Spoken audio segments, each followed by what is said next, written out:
It's an absolute pleasure to be here. My connection with James Baldwin, as Jack has just said, was to produce the Amen Corner at the Tricycle Theatre, which later transferred to the West End of London. I think I've gone back. No, I'm back. How this came about is it's really quite interesting, I think. Anyway, I arrived in England in about 1963, and one of the things I had with me was a copy of this play, The Amen Corner, which I had travelled with from America, back to Jamaica, back to America, and then finally here. It was with me all the time. 25 years later, I managed to get to produce the play at the Tricycle. I had the cast, Carmen Monroe, Carib Peters, and various other people. I had the money, courtesy of the London Arts Board. I had the theatre, courtesy of Nick Kent at the Tricycle. What I didn't have was the rights to the play. And tracking it down was difficult, because you go through the usual channels, and nobody knew who had the rights or could Anyway, someone directed me to Horace Ovey. I called Horace, and he gave me Mr. Baldwin's number in the south of France. I telephoned, someone answered, I said, hello, may I speak to Mr. James Baldwin? So, this is he. So I explained what I wanted, and he was really interested. I said, well, can I come and see you and talk about it?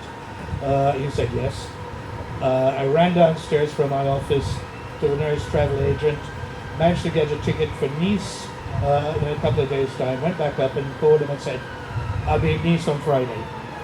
I arrived in Nice, and there was James Baldwin at the airport waiting to meet me. We went to his house just outside, just up in the hills, outside, I forget the name, but a beautiful country house, farmhouse, which he was living in the hills, smell of wild thyme, great location. Spent the weekend there, we talked about life, the universe, everything, and of course the Amen Corner. When the play was finally in rehearsal, he came over to England for the last week of rehearsal, so he was accessible to the cast, and we spent a lot of time together. We dined frequently. We never spoke about anything heavy. We didn't speak. I didn't really want to feel that he had to talk politics every time he opened his mouth, so we really chatted about the everyday things of life, and certainly about the play. His visit to London was really quite invaluable because it gave us publicity which money couldn't buy. The play was hugely successful. It transferred to the West End of London, and he came back again for that, and was made himself available for even more publicity in the guise of television interviews, newspaper interviews, magazines, and so on. Again, publicity which people would die for, really, anybody producing a play.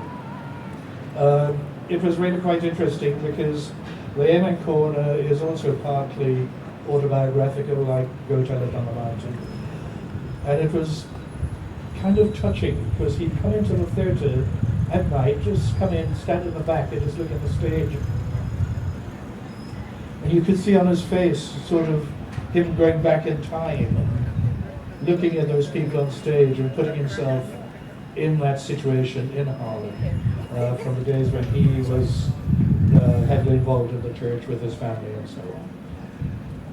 The thing that really is striking about James Baldwin is when you get to know him, and it doesn't take long, you felt you knew this person all your life. He was that sort of person. You immediately warmed to him, and he made you feel that he knew you, and you could talk to him. You didn't have to be in awe of him or anything like that.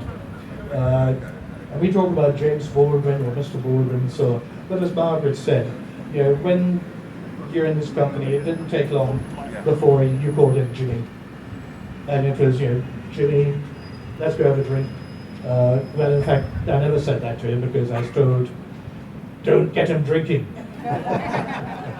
Well, I was told, don't get his cronies, as it was actually told to me, to capture him when he's here in London and lead him astray.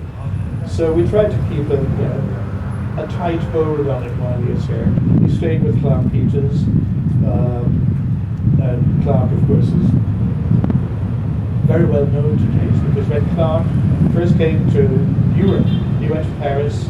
He was busking on the streets of Paris, and as Clark describes it, he saw this little man across the street, studying him, who came over, and it turned out that it was James Baldwin. Clark explained that he was busking in order to get some money to go to Holland to do a gig. James Baldwin said, well, how much do you need? And gave him the money.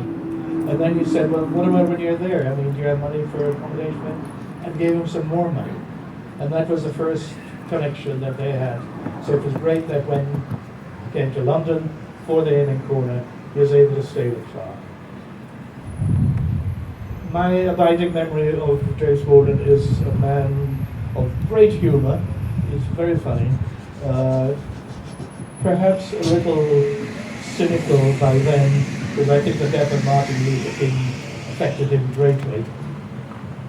But he was someone who I remember with immense fondness, not for his work or anything else, but just as a wonderful, warm human being.